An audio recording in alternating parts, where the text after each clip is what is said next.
The Sierra Nevadas in California, 10,000 feet above sea level. In the winter, temperatures drop to 40 below zero. In the summer, the place bakes in the thin mountain air.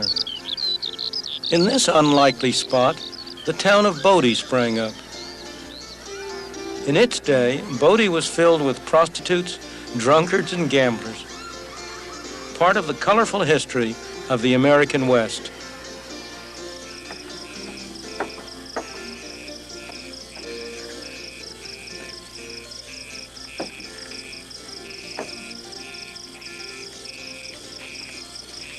A century ago, this was a town of 10,000 people. What brought them here? Gold. If this were real gold, people would be scrambling for it.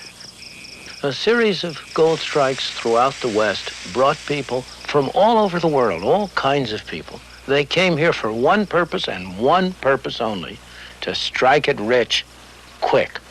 But in the process, they built towns, cities, in places where nobody would otherwise have dreamed of building a city.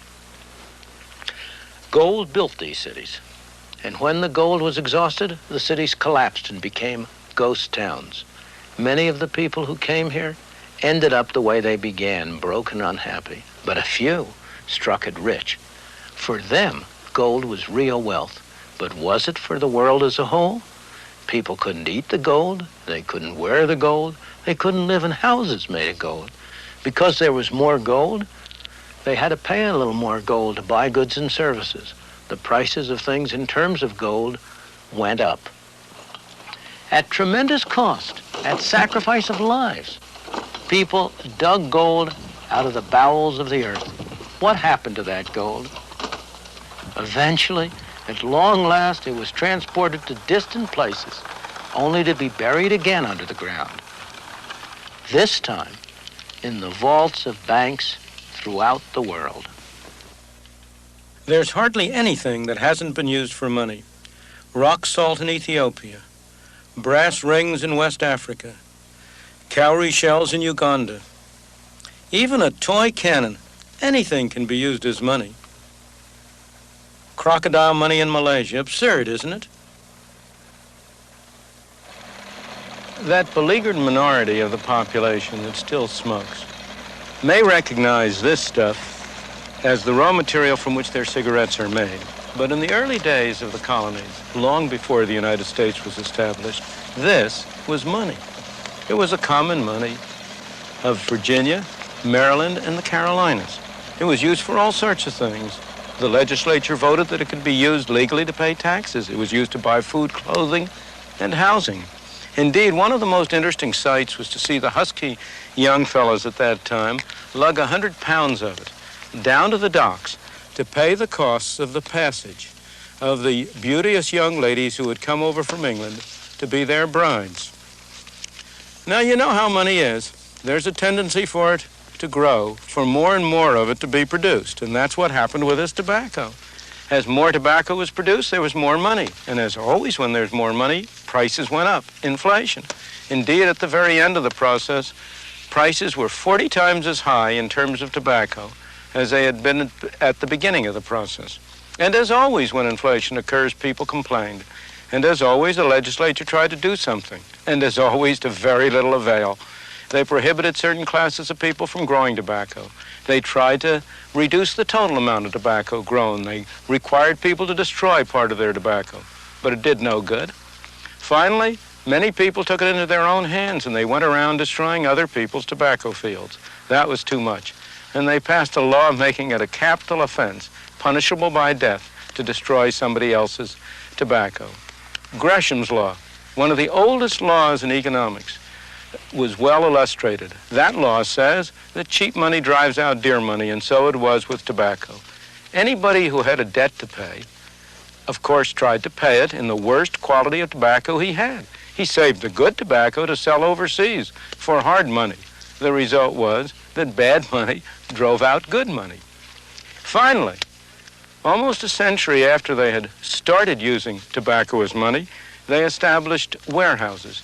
in which tobacco was deposited in barrels certified by an inspector according to his views as to its quality and quantity. And they issued warehouse certificates, which people gave from one to another to pay for the bills that they accumulated.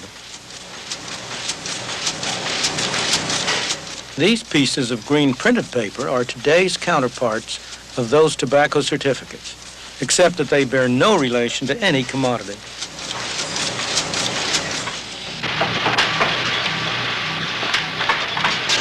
The fact is that most people enjoy the early stages of the inflationary process. Britain, in the swinging 60s, there was plenty of money around. Business was brisk, jobs were plentiful, and prices had not yet taken off. Everybody seemed happy at first. But by the early 70s, as the good times rolled along, prices started to rise more and more rapidly. Soon, some of these people were going to lose their jobs. We have got it made. The party was coming to an end. Sha-la-la-la-la-la-la-la. We're on top of the world. Sha-la-la. The story is much the same in the United States, only the process started a little later. We've had one inflationary party after another, yet we still can't seem to avoid them. How come? Before every election, our representatives would like to make us think we're getting a tax break. And they're able to do it while at the same time actually raising our taxes because of a bit of magic they have in their kit bag. That magic is inflation. They reduce the tax rates, but the taxes we have to pay go up because we are automatically shoved into higher brackets by the effect of inflation. A neat trick. Taxation without representation. The more I work, it seems like the more they take off of me. I know if I work an extra day or 2 extra days, what they take in federal income tax alone is almost doubled because it apparently puts you in a higher income tax bracket and takes more off you. Bob Crawford lives with his wife and 3 children in a suburb of Pittsburgh. They're a fairly average American family. Don't slam the door, Daphne. Okay. All right. What are you doing? Making your favorite dish.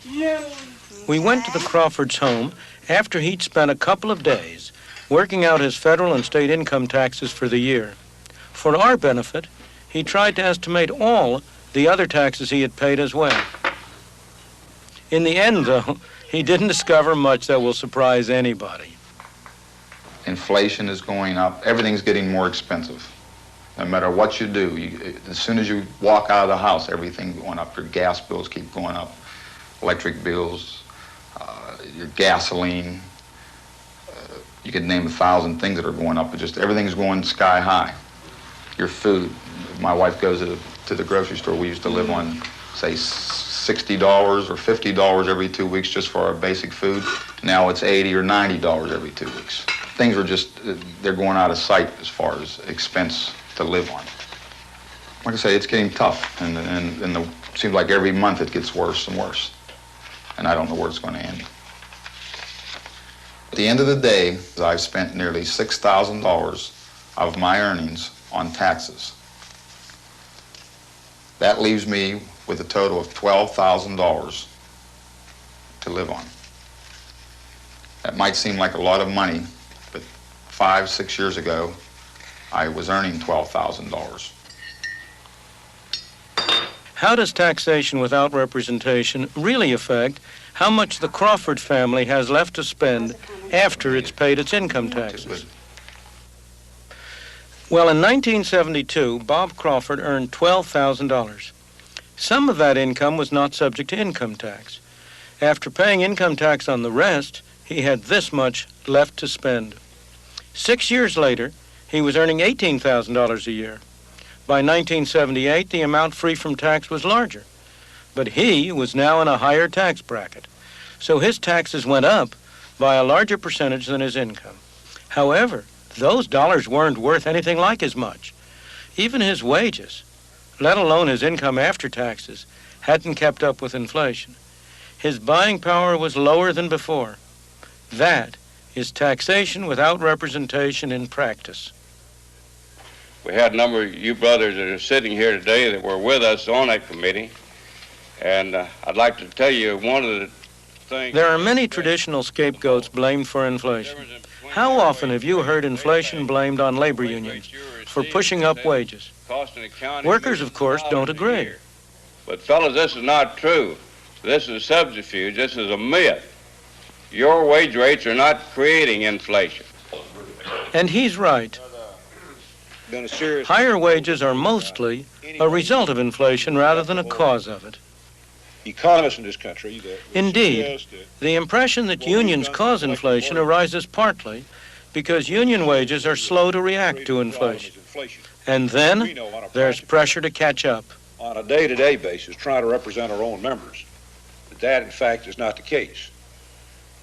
Not only can we not play catch-up, we can't even maintain a wage rate commensurate with the cost of living that's gone up in this country.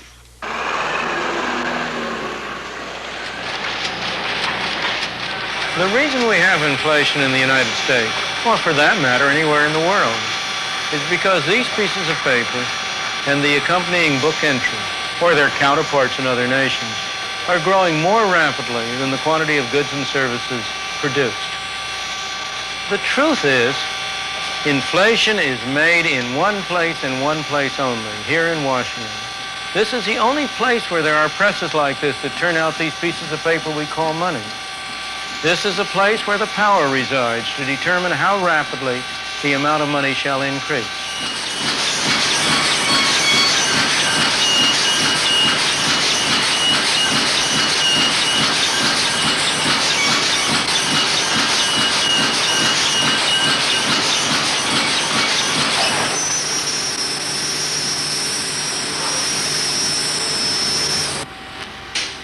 What happened to all that noise? That's what would happen to inflation if we stopped letting the amount of money grow so rapidly. This is not a new idea. It's not a new cure. It's not a new problem. It's happened over and over again in history. Sometimes inflation has been cured this way on purpose. Sometimes it's happened by accident. During the Civil War, the North, late in the Civil War, overran the place in the South where the printing presses were setting up, where the pieces of paper were being turned out. Prior to that point, the South had had a very rapid inflation. If my memory serves me right, something like 4% a month. It took the Confederacy something over 2 weeks to find a new place where they could set up their printing presses and start them going again. During that 2-week period, inflation came to a halt. After the 2-week period, when the presses started running again, inflation started up again. It's that clear, that straightforward.